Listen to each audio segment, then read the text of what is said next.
Also, please allow me to ask, as a final question before the trial begins. Just how much work did you do to force me onto this stage? Well, we did do a lot of prep after the meeting that day.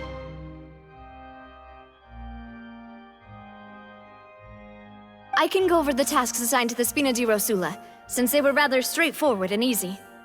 Navia, the president of the Spina di Rosula. Most of the people who participated in the disturbance this morning were my subordinates. They changed into plain clothes and came to the Opera House as regular audience members, waiting for the perfect opportunity to incite insurrection against you. The people's resentment against their archon has been building as more and more of the prophecy is fulfilled. A spark was all we needed to turn smoldering anger into a flame.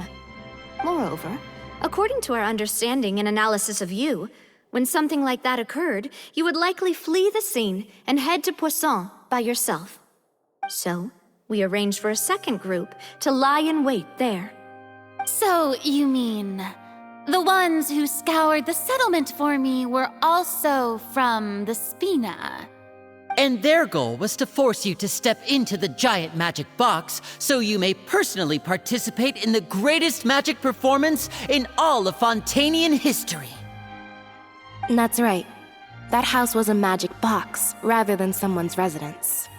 As the super ultimate version of the setup that I used when I first performed at the Opera Epiclese, the volume of the box was increased by a whole order of magnitude, and the distance it traversed was the entire gap between Poisson and Aranias. Its cargo, of course, was an archon instead of a human. My thanks, Furina. Without your help, we could never have pulled off such an extraordinary performance. You're welcome? Of course, this performance was only made possible with Father's support. The House of the Hearth spent a massive amount of labor in Mora to pull this off. We had to select a location, construct the giant magic box, dig a tunnel, and open up a path through the water. It was a lot of work for all of us. So, in other words, the earthquake that we felt within the giant magic box was just a normal tremor from the transportation of the whole house? That's right. It wasn't a sign of another disaster to come. Then, I can guess Nervilette and Cloran's parts. You gathered a crowd, prepared a stage, and made sure that the champion duelist would be immediately ready for a fight. Also that as soon as I appeared on the stage, the trial may commence without a hitch. Am I right? Yes, that is correct. Well, Clorand, I must commend you for your courage. Only the most outstanding champion duelist in all of Fontaine would accept a duel with an archon without flinching. Thank you. As for you, traveler, I suppose your role was to keep me distracted with conversation once you found me in Poisson. You'd make sure that I didn't notice anything amiss before revealing yourself as my prosecutor once we'd arrived onto the stage. Oh?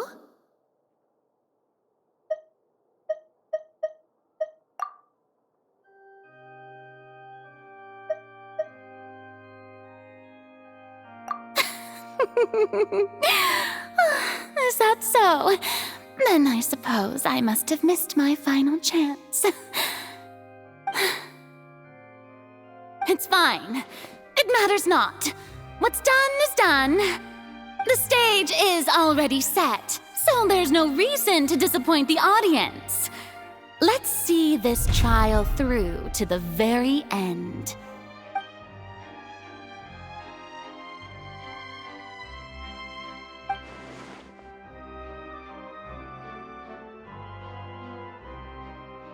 Madam Prosecutor, please allow me to pass this along. This is a document that Miss Charlotte applied for and received permission to share with you during the trial. According to her, it should speed up the proceedings. Huh? Charlotte wanted to give us something? Oh, so she's here too! Hey, Charlotte! Oh, let Paimon see. isn't this the exclusive interview that she did with us before? So she's already finished it, huh? Wait, then that means this document is a perfect timeline of everything that's happened ever since we stepped foot in Fontaine! So in other words, we can refer to this anthology of evidence every time we want to use something from our journey as evidence for an argument! Let's quickly confirm the information in it. Just think of it as a refresher, alright?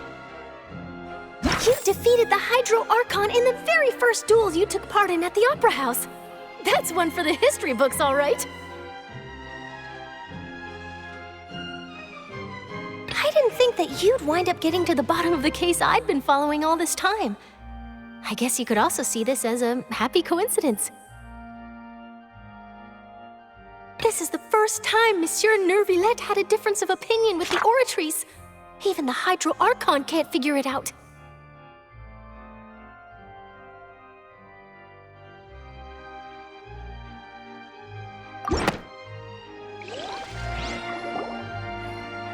The prosecution and the defense are both in position. The trial shall now begin. Oh, come on, Neuvillette. There's no need to repeat all the unimportant legalese. Just fast forward to the part where the prosecution lays out my offenses. As the defendant and the lead actress of this performance, I still haven't even been informed of my supposed guilt in all of this. Of course, it is only natural for humans to struggle to understand the actions of a god. However, you will need more than that to convict me of a crime. That's true, but my charge here is unrelated to your conduct as an Archon. Instead, I would like to charge you as a fraud who's never been the Archon in the first place. Wait, what was that? Lady Furina's a fraud? Hey, I came here thinking that we were going to try the Hydro Archon for forsaking her duty, but did I hear that right? She's not our Archon at all? Charge accepted. Lady Furina, do you plead guilty to the charge?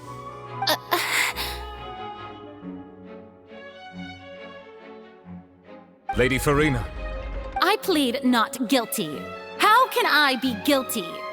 There is no way that I, Focalor, otherwise known as Furina de Fontaine, a member of the Seven and the Regina of all waters, kindreds, peoples, and laws of Fontaine, could be anything other than your true Archon. Yeah, even though Lady Furina can be rather eccentric, isn't it going too far to doubt her very identity? Yeah, I've never questioned her identity either. Sure, Lady Furina can be super irresponsible, but what grounds does that prosecutor have to make such a huge claim? I have cause to believe that common sense will prevail in this case. Many of the members of the audience have known me as the Hydro Archon ever since they were born. There would be no fooling their memory. See? Even the Oratrice has decided to show me its favor. Are you sure you want to commit to a charge that will never be upheld? If you wish to drop the case, I can promise you as the God of Justice that you will not have to face trial for making a false accusation. We will treat everything that's happened as a dramatic spectacle and move on with our lives. What do you say to that? An argument with near impossible odds, huh? We have to not only refute Furina's claims, but also overturn the long-held beliefs of the people.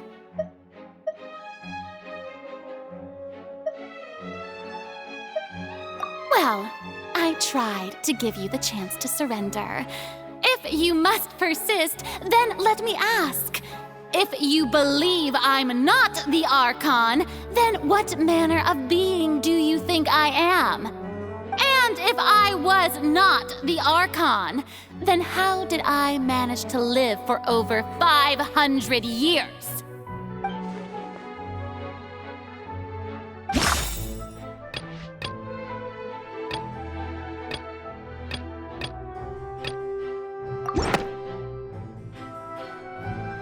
First of all, you may be a member of another long-lived race, which would allow you to naturally possess an extended lifespan. And second of all, even if that wasn't the case, there could be other ways to extend your life. Who gave you that idea? Was it the knave? You'd sink so low as to use a harbinger's words against me. A curse? I once thought it possible that the aura of an archon might naturally resemble a type of curse. But in light of this claim, perhaps what I sensed was not your divinity, but a curse after all.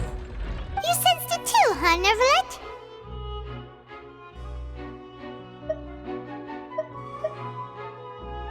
Lady Furina is actually a human? Well, it is true that it's extremely difficult to tell humans and gods apart just by looking at them. It's not impossible.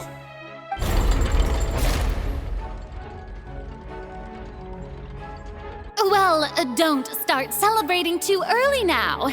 Even if I have been carrying a curse like you said, how does that prove that I am merely a human being?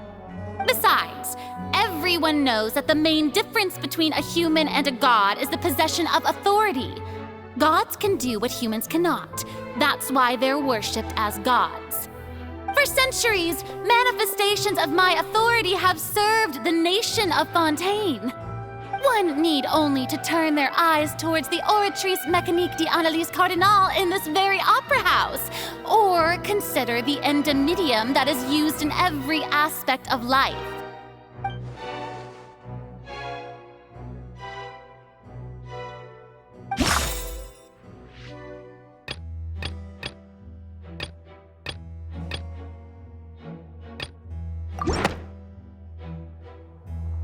You tried to reference the Oratrice.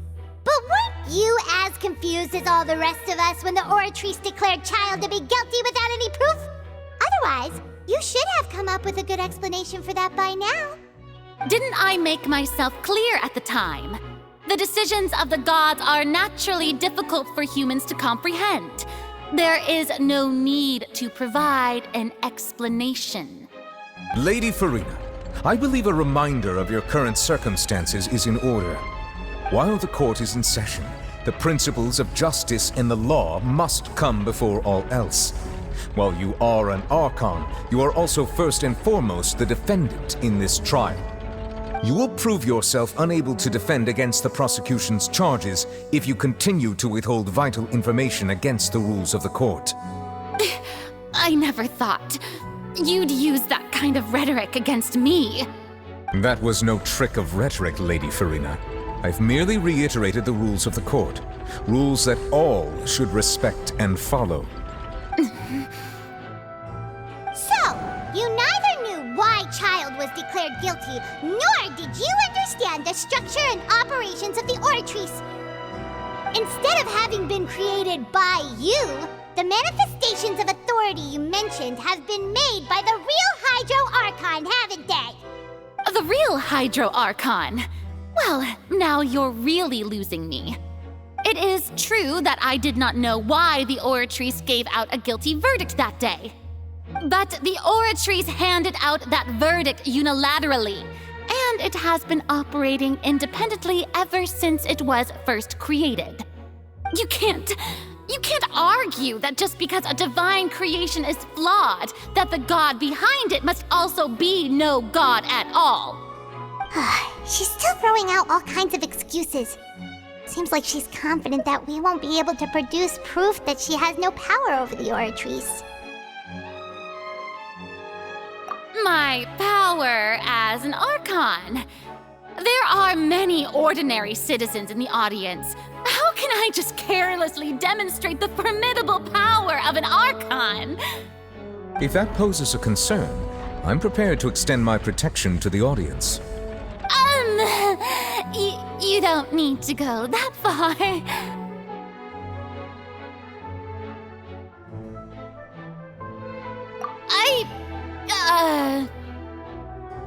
Aren't you the Hydro Archon? Or is it that you can't even wield the power of Hydro, much less the authority of a god? In Indemnitium! Yes! It's all because of Indemnitium! All archons derive their power from the faith of the people, and I've converted the people's faith in justice into Indemnitium! Thus did I give up all of my divine power to provide everyone with energy for their daily lives. Have you ever seen a more magnanimous god? Isn't that a huge stretch? Yeah, no matter how generous an Archon can be, how could they give up all their power? Can a god with no power even still be called a god? It seems like nobody's buying Furina's excuse. Hey, come now, everyone! Please don't stare at me as if I was a liar! I'm still the same Furina you knew, right? The one that you loved! Shouldn't you want to believe in me? Please? You've got to believe me! If what the prosecutor said is true, she really has committed a grave offense. Did she deceive all of us? And all of our parents and grandparents too? And all of our ancestors? Ever since they were born? Enough! That's enough! Tell me then, if I'm not the real Hydro Archon, then who is? If you have no evidence of another Hydro Archon's existence, nor can you find anyone who can back up their claim to be such, then what grounds have you to say that I'm not actually the real deal? Wow, she came up with yet another argument.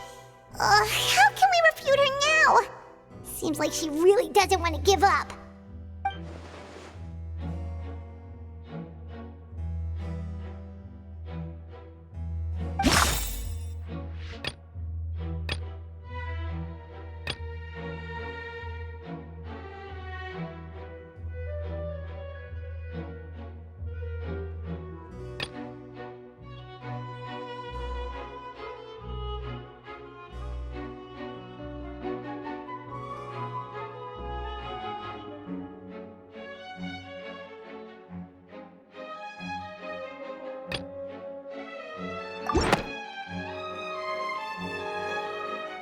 It has been established that all Fontanians can dissolve in water from the primordial sea. And that means... Since you insist on claiming to be a god and not a human, then there's a method that you can use right here and now to eliminate all suspicions of you being the latter. Miss Navia, please apply to serve as a temporary attorney for the prosecution before addressing the court. Though you act in partnership with the prosecutor, you must still adhere to proper procedure. Super sorry, Monsieur Chief Justice. I swear this really will be the last time that I'll speak out of turn. Now, I've brought some seawater from Poisson. As everyone knows, a massive flood struck the area not long ago, taking many lives, including those of some of my closest friends. So, Miss Furina, would you dare to touch some of this seawater? If we are to believe that you are indeed the real Hydro Archon, touching this seawater would have no effect on you. All it should do is strengthen your case. But if you don't dare to touch it, then we would have basically proved the reverse. Oh, and I must remind you that after the disaster at Poisson, nobody wants to see any more people dissolve. I do hope you'll act prudently and choose the simpler path of admitting guilt. Navia from the Spina di Rosula. The Spina has governed Poisson for many years. I guess her suggestion is valid. If Lady Furina is indeed just a human, she's probably Fontanian like all the rest of us. Would she really dare to try?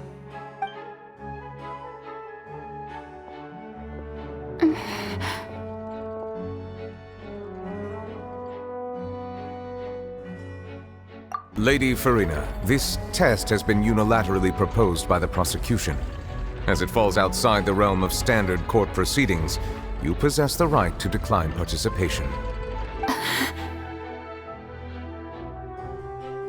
Well, of course he had to tell her that. But refusing to participate is basically the same as a confession of guilt. She's just staring at the water without saying a single word. It really does seem like she's quite terrified of it.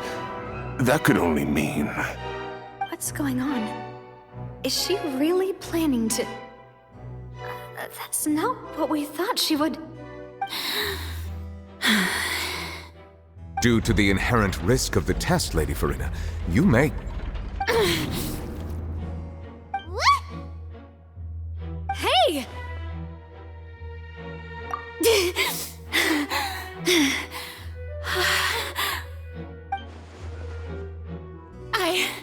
I'm fine! Look at me, everyone! My hand is still here! I haven't been dissolved! Will you believe me now? I really am your archon! I'm nothing like a normal human who would fall apart as soon as they touch this water! Really, was this not the most obvious thing in the world? Miss Siegewing? If you are present, Miss Siegewing, please come forward and attend to the defendant. Siegewing? Don't be nervous. It'll just take a few seconds. Let me see. That should be enough. Please announce the results of your evaluation to the court, Miss Siegewing. As everyone doubtlessly saw, Miss Furina was displaying symptoms of hyperventilation and flushed skin. These indicate that she was experiencing the adverse effects of exposure to primordial seawater. The extent to which she was affected is the same as other humans when exposed to primordial seawater of a similar concentration. Thank you, Miss Siegewing. Lady Furina, you may return to the defendant's stand. Oh, wait. What did she just say? I didn't get dissolved. Shouldn't that be enough to prove my innocence? Well, considering your tendency to run from your problems, we did originally prepare a direct sample of the seawater around Poisson. However, after extensive discussion, we exchanged it for a sample that is not concentrated enough to dissolve an actual human. After all, on the off chance that something entirely unexpected might occur, we don't want anyone else to lose their life to the sea. Yeah, so out of regard for Furina's life, you secured a low-concentration sample and asked the head nurse to serve as an expert witness. It's a great thing that the direct sample wasn't actually used. Furina could have... I can't believe... You...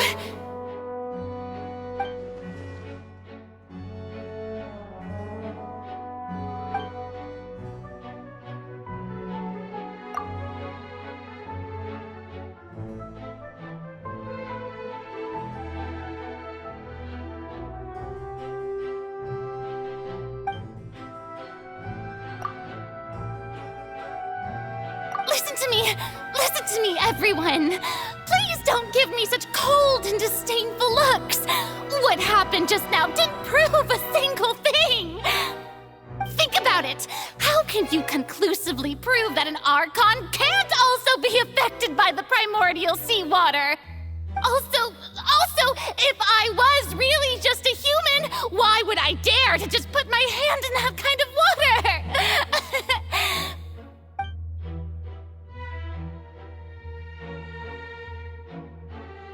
Please, everyone, anyone, just listen to me! I swear, I really am your archon!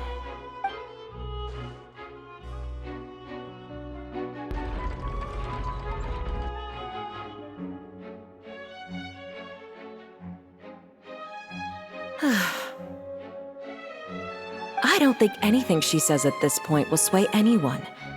The odds are just too stacked against her now. With all the things that have been said, Paimon doesn't think there's any way left for Furina to win. I believe the time for arguments and presentation of evidence has come to an end. If there are no objections, we will move on to the final judgment.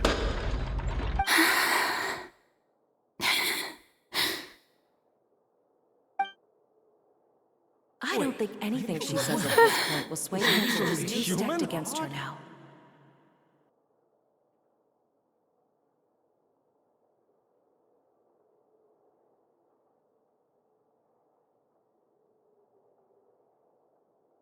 In my capacity as Chief Justice, I shall now render judgment on Furina's misrepresentation of herself as the Archon of Fontaine. As a human who knowingly deceived her fellow citizens, Furina is guilty.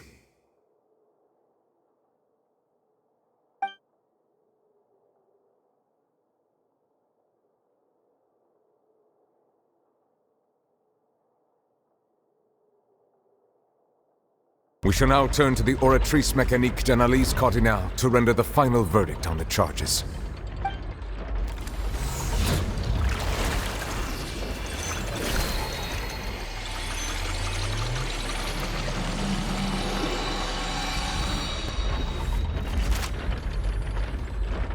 According to the judgment of the Oratrice Mécanique d'Analyse Cardinale, Furina is... Well, what's wrong? What's the Oratrice's verdict? No, the Oratrice also displays a guilty verdict. Isn't that correct then? However, the exact wording of the verdict is thus. The Hydro Archon, guilty, to be punished via the death sentence. The death sentence? That's actually one of the available sentences? I've always thought that it was just a myth. The one and only time the death sentence has been handed out at the court, and it's been given to the very person we've worshipped as the god of justice? What an unexpected twist. Furina's been sentenced to death by the Oratrice? We just wanted to use the trial to show her the seriousness of things so she'd tell us the truth. How did things escalate this quickly? This outcome is indeed quite strange. According to Fontaine's current definitions of justice, as well as its recommendations for criminal sentences, is this sentence really appropriate for the crimes that have been committed? Yeah! Even Fauché wasn't sentenced to death by the Oratrice. You know, the real evil mastermind behind the serial disappearances case. Indeed. Not only is Furina's sentence overly excessive, the very point of our trial today was also to prove that Furina has never been the Hydro Archon in the first place. But now, the Oratrice seems to have deliberately invoked the title of the Hydro Archon. What does this mean?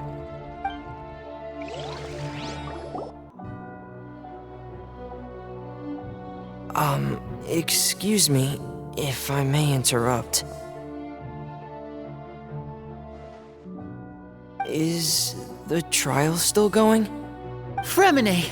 Oh, you finally made it. I assume this means you've completed your mission? Mm-hmm. Any mission Father assigns to me will always be top priority.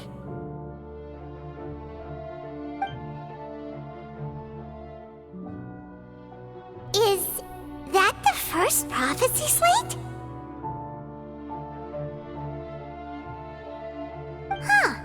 So the knave privately arranged for Fremine to try and find the missing slate. I looked everywhere and finally found it at the bottom of the sea. It took me a long time to get around some dangerous stretches of water. But has the trial already concluded? Then doesn't that mean I've come too late? Oh no. Father will be disappointed in me. Thank you for your hard work, Mr. Fremine. Please allow me to review the record left on the slate. Traveler, I believe that you have already seen the other existing slates, and would like you to come here and confirm their contents.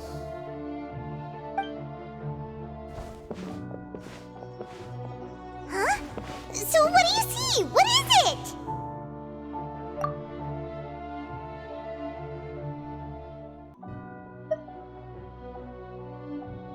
I believe I've now made sense of the Hydro Archon's crime. It has to do with Fontaine's lost history. Huh? Isn't the Hydro Archon just guilty of deceiving her people? Oh, wait, no, that's Furina, and we've already proven that she's not the Hydro Archon. So when you say Hydro Archon, do you mean the real Hydro Archon we've been kinda talking In truth, everything that you've encountered in Fontaine up until this point can be traced back to the contents of these stone slates. However, I'm uncertain as to how much sense they currently make to you. Okay, let's try to recall the contents of the other 3 stone slates. Paimon will do her best to help you remember.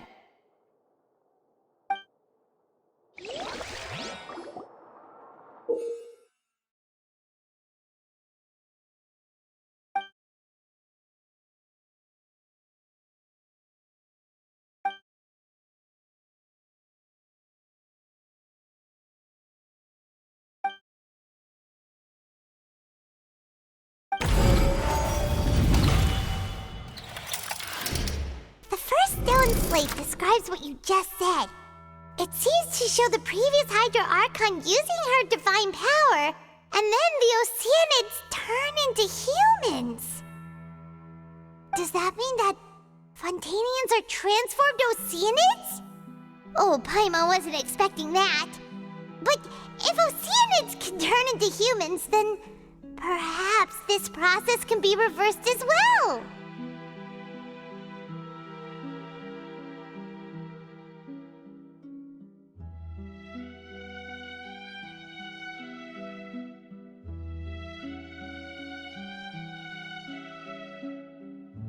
The second stone slate shows Celestia floating in the sky, and the Hydro Archon and her people worshipping it together. But the heavens still brought judgment down upon them. This must be the point when the Hydro Archon and the Fontanians were branded with their original sin. Does this mean that the original sin and the Hydro Archon sin are the same thing? The third slate shows the Hydro Archon sinking into the sea surrounded by many people. Huh. That reminds Paimon, didn't we also watch that happen to someone else? Well, the fourth slate is the prophecy the Fontanians have been talking about. People dissolving into the sea, the Hydro Archon crying on her throne, and so on. We didn't believe that such a crazy disaster could happen at first, did we? But after that incident, it was just a question of when and not if.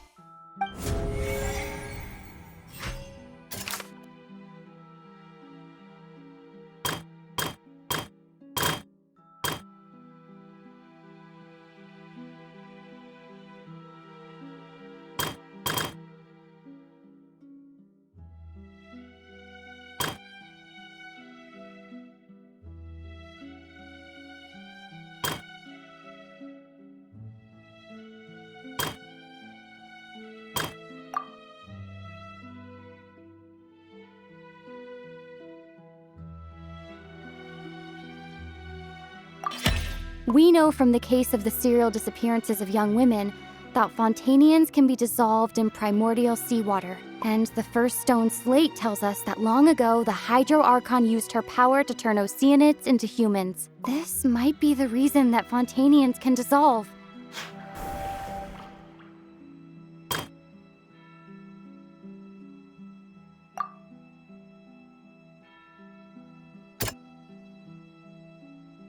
That doesn't sound quite right. Let's think about this some more.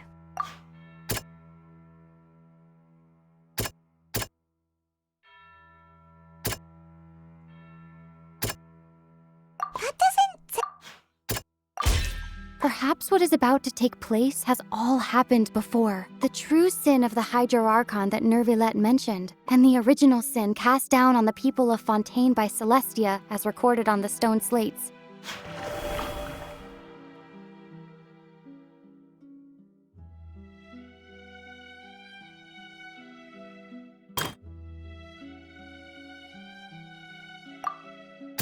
That doesn't sound quite right. That doesn't... It's not as simple as falling into the sea. When Navia fell into the sea, her consciousness was subjected to judgment. The stone slates show the people gathered around the Hydro Archon in the sea. Could that be alluding to the same thing?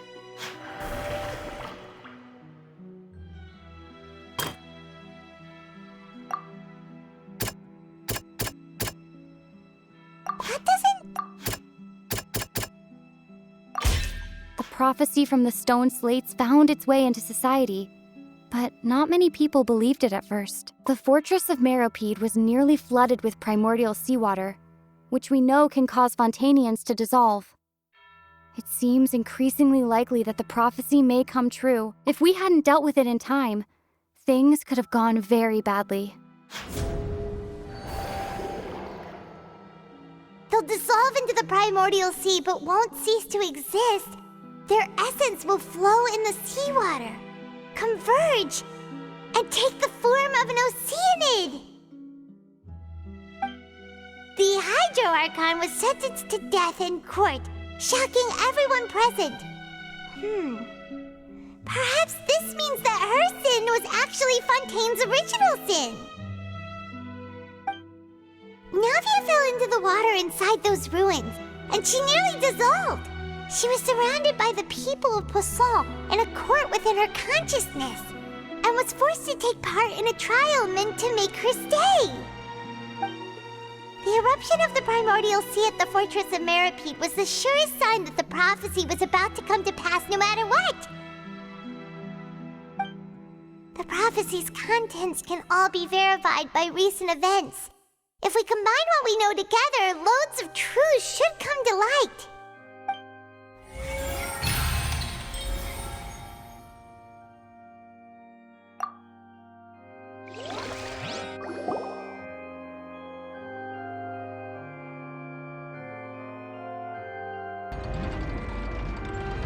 Huh? Oh, Paimon gets it now! So that's how you can make sense of it. But then it feels like we're going to have to share some truly shocking revelations. Let's hear them.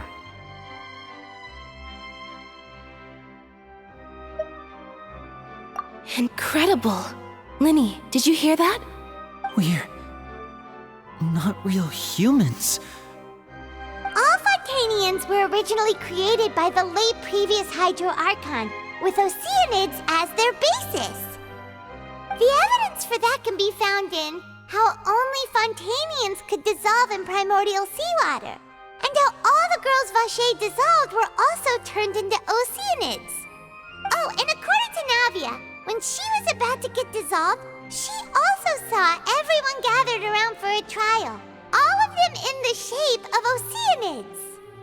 Indeed.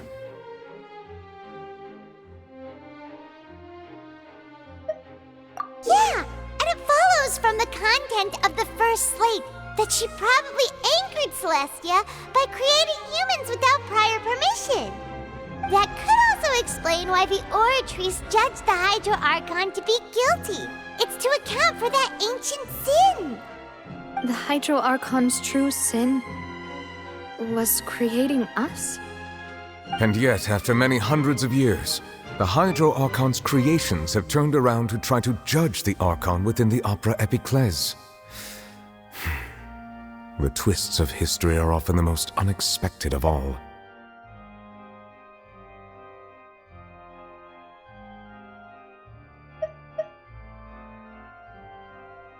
Yeah, isn't the image here just like when Navia fell into the sea? So wouldn't it be trying to show the image of the Hydro Archon also falling into the sea once the prophecy has been fulfilled in the fourth slate? In the end, the people will all be dissolved into the waters, and only the Hydro Archon will remain weeping on her throne. Only then will the sins of the people of Fontaine be washed away. Did Paimon get all that right? You've made some keen deductions. I must say, given how much you still don't know, it is impressive that you've already managed to connect so many pieces of the truth. However, while you were able to decode all the information on the slates, they've also been etched with an additional layer of hidden information using a different power source. When we were at the ruins, I tried to decipher the hidden information recorded in the slates. But since we only had 3 slates at the time, I was unable to come to a full conclusion. Now that the slate collection is complete, I shall make another attempt to decipher the narrative recorded within. If everything goes well, we should finally be informed of the unadulterated truth.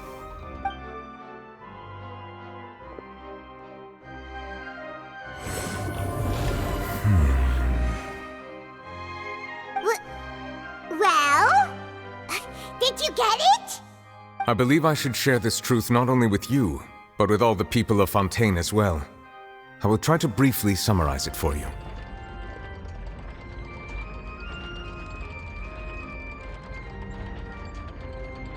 Your hypotheses regarding the origin of Fontainians and the sin of the Hydro Archon were both correct.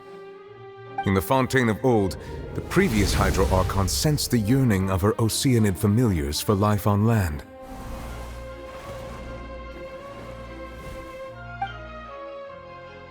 The Oceanids were enamored with the beauty and romanticism of human beings, and wishing to have those experiences for themselves, expressed to the Hydro Archon their desire to become of a similar kind.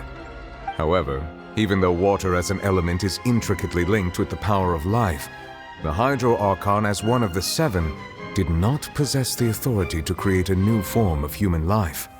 Not one to give in, she eventually found a way to create permanent humanoid bodies for her familiars by appropriating the power of this planet's primordial sea. She poured primordial seawater into the Oceanids' blood vessels, creating humanoid mimics in the process. But if Fontainians were to ever come into direct contact with water from the primordial sea, the power within their bodies would escape these artificial restraints and return to the sea. As a result, their forms would collapse, and they would be reverted to their original forms as Oceanids. Of course, the Hydro Archon never received permission from the heavenly principles to create a new human race. And thus, the Hydro Archon and all of her creations came to shoulder the original sin of appropriating the power of the primordial sea. That is the true history of how the people of Fontaine first came into being. So we were all Oceanids before we turned into human beings? That's way too much information for me. I think I'm just going to pretend that I never heard a single thing. Wait, but if that's the truth, we can't let the Hydro Archon be sentenced to death. After all, her only sin was creating us. This really might be too much information for your regular Fontainian, but it does answer a lot of our questions. Alas, your hypothesis regarding the third and fourth stone slates was inaccurate. The slates' respective positions are, in fact, correct. A key point of the visual on the third slate is how all the individuals depicted in the water are humans rather than Oceanids. They have not been dissolved, which implies that the water depicted in this slate is not water from the primordial sea. The nation of Fontaine is the nation of Hydro, as well as the nation of trials and justice. Instead of being the literal element, the water in the scene symbolizes judgment and justice. You may also recall Navia's experience. When she fell into the sea, her consciousness was surrounded by that of many others who intended to hold a trial to determine her fate. Therefore, the meaning of the third slate is that the people of Fontaine shall try the Hydro Archon at the court of justice. Yes, it refers to our present situation. I think I'm following now. So, what you're saying is, even though we decided to put on this trial to avoid fulfilling the prophecy, in truth, everything we've done has happened exactly as the prophecy foretold. So now, it seems, we're the ones making sure it comes true. What should we do? Huh. No matter what, the prophecy will be fulfilled. Is this what it feels like to be a prisoner of fate? If that's the case, does that mean the scene in the fourth slate will also be fulfilled soon? Traveler, I would like to point out another small fallacy in your deductions. About the fourth slate, you probably thought that the eruption of primordial seawater beneath the fortress of Meripede served as the surest sign that the prophecy was about to come to pass, yes? However, I believe that rather than being a sure sign, that eruption could in fact only be a small warning of something far worse to come. As for the root cause of the catastrophe, I believe you've already encountered it once before.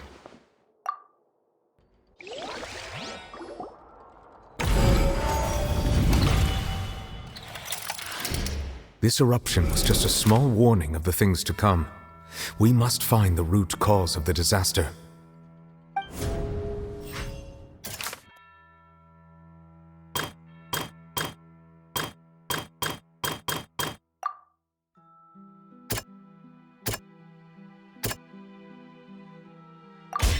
It was both dream and reality. If we're talking about a true culprit, that could only be that thing inside the primordial sea, right? The truth, the original sin, the trial, and the root cause of the disaster.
So we've met it at last.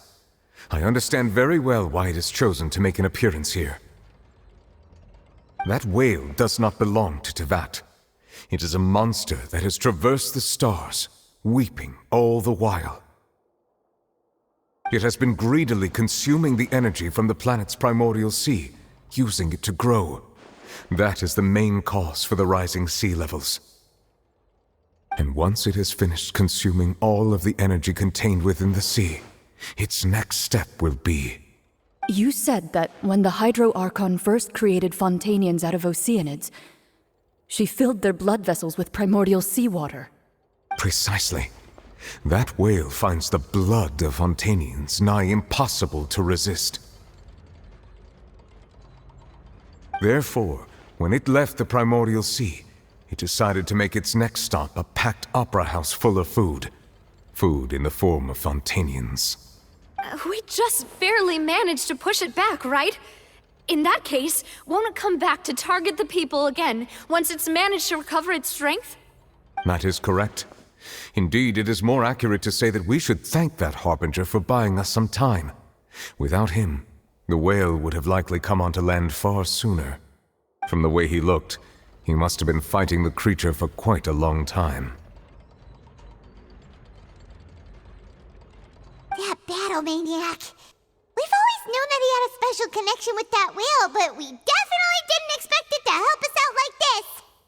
Anyway, now that we know that this whale is the actual cause of the disaster recorded in the prophecy, all we need to do to stop the prophecy would be to find a way to beat it up, right? It is too late. It had already absorbed too much of the primordial sea's energy before we could notice it. At this point, it has become practically integrated with the sea itself. Even if the entirety of Teyvat were to be destroyed, it could still survive and swim off towards some other world. That's That's not something I will accept. We've already done everything we can, and we even found the true culprit. We've come so far. You can't just tell me that the last hurdle is some impossible foe. That's just not fair. Indeed, that's not how a grand performance should end. I'll fight it to the end, no matter what. So the prophecy will be fulfilled no matter what, huh?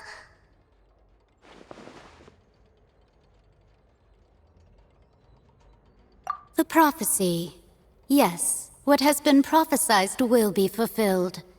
You may view such things as the history of the future.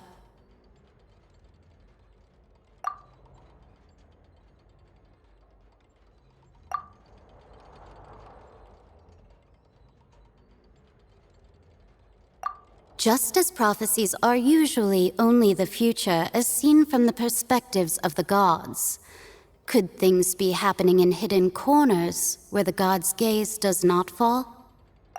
Ultimately, fate shall serve as your only guide, no matter what will happen in Tevat's future. All you need to do is to play your part.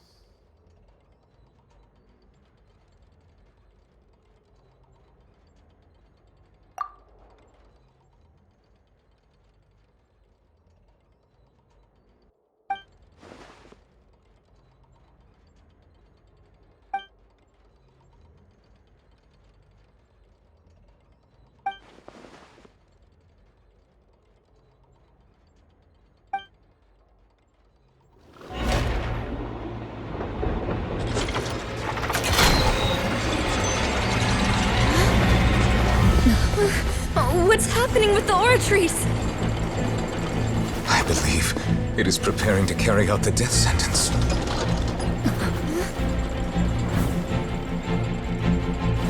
Furina!